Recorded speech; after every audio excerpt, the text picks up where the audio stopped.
Hello everyone, and welcome to the inside of this 2023 Chevrolet Colorado Z71 package. And I've been driving this thing for the past week, and it's been pretty decent and fun to drive around, especially for a pickup truck. It's actually quite comfortable.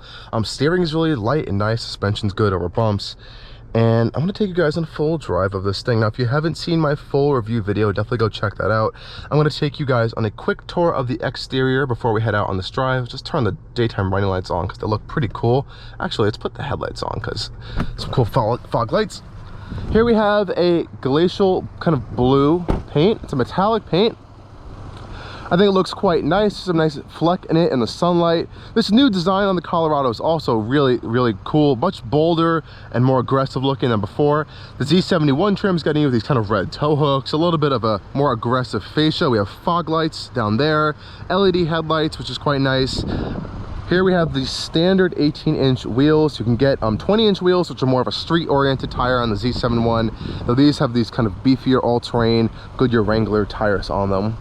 Back here we have a 5-foot, I think 2-inch bed. We have a spray and bed liner in this one. A damped rear tailgate as well. Again, more boxy, stronger, muscular looking design. We can tow up to 700 pounds. The side steps as well. Oh, almost missed that.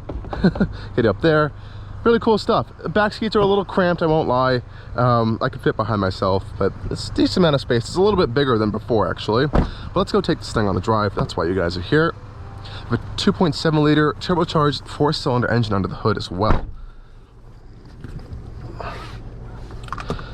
Okay guys, let's head off. Now we do have also remote start on this one, so I can just double tap the key fob to get off and go, but that's a cool feature as well.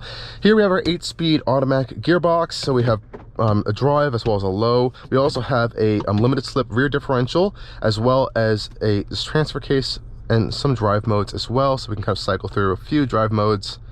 You can see pop up on this center display. We also have 2 high, 4 low, and 4 high. And we can see that on our configurable dash over here. What's going on with the transfer case and stuff, which is pretty cool. We have a reversing camera on this one with some trajectory and some towing help information here as well. Though we don't have the 360 camera, which comes as another package, unfortunately. This one does not have. So even though it's almost around $50,000, it still doesn't have that package, which is, I think, a less than $1,000 package to get that 360 camera, which I think it should have, but unfortunately it does not here. Otherwise, we have wireless Apple CarPlay, wireless charger, charging ports everywhere. Hopefully GM doesn't get rid of CarPlay in their new models, but it looks like that's where they're heading towards. Otherwise, it's pretty well-equipped truck. Digital dash up here, heated cool seats, automatic climate control, pretty comfortable seats as well. We have a sunroof. A lot of stuff going on here, but let's head out on the road and see how this thing drives, because I think it's quite nice actually to use on the road, especially since it doesn't have the raised suspension and the wider track that you'll get in the Trailboss or the ZR2. This one's a little bit more street oriented and just that flavor. Now, under the hood here, we have a 2.7 liter turbocharged 4-cylinder. It's a pretty beefy engine. 310 horsepower, 390 pound-feet of torque. This thing is not slow, I can tell you that. And especially in 2 high, when you're in rear-wheel drive mode, it likes to spin the tires up on some loose pavement, especially in the wet as well. It likes to kind of fishtail a little bit, so I would just leave it in auto or 4 high if you're driving around. Auto is actually probably the best one to leave it in most of the time. I love all these different gauges to see all your coolers. So you have your engine cool, a diff cooler, as well as some oil temperatures there as well. And you can also see your fuel gauge. It isn't the best sounding engine on the planet, but it definitely gets the job done. There's a little bit of turbo lag just at the lower end, but that torque really hits really strong early on, as you'll see in a second.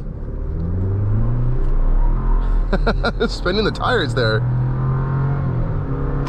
It is a strong engine, and that really helps and aids with that 7,700 pound towing capacity on this one as well.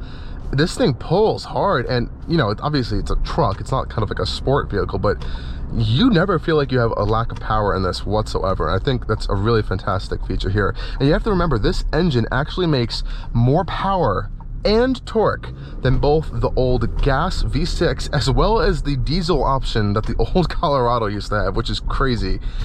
So really impressive stuff that's coming out of this turbo. 4-cylinder, and I have to give it to the turbo technologies. Some really cool turbo technology going on in here to kind of aid for that, and that larger displacement is really there for durability, especially with towing and hauling and stuff is there, if anyone really wondered why it's a 2.7 liter 4-cylinder. So yeah, it definitely has a lot of power and torque to kind of get you up to speed. And I think one of the really nice highlighting aspects of the Colorado is that it drives really well. And like I said, this one doesn't have the wider body or the crazy higher lifted suspension that you're gonna find on the Trailboss or the ZR2, and I think that really plays well for on-road usage. I think the Z71 is definitely more tuned to. As you can see here on the highway, you can get up to speed, you can get up to speed pretty easily. And like I said, it has a regular style cruise control system here, so you really just kind of set your speed and it will stay at that speed. There's no adaptive cruise system on this thing. So I set it to a speed limit here, and it's pretty much going to stay at that speed limit. And it has, like, if you watch my full review, it has that weird little thing where you can adjust this gap adjustment, and all this gap adjustment really is a warning system. So if it thinks you're too close to the vehicle up front, it'll adjust that warning distance, which is really peculiar. I haven't really seen that on many vehicles other than I think GM products. And of course you have that little a little bit of a red sensor up there on the dash. It'll beep at you if you get too close to a vehicle, and that's pretty much it. So no really advanced cruise control system. So this one does get you the package that has blind spot monitoring, as well as I think rear cross traffic alert and a few other safety systems like lane keep assist. So it will bump you in and out of the lanes, but it's not going to kind of steer you in and out of the lanes. And that's quickly you can disable that with this big button right there really easily. On the highway, it's pretty quiet actually as well, which is quite nice.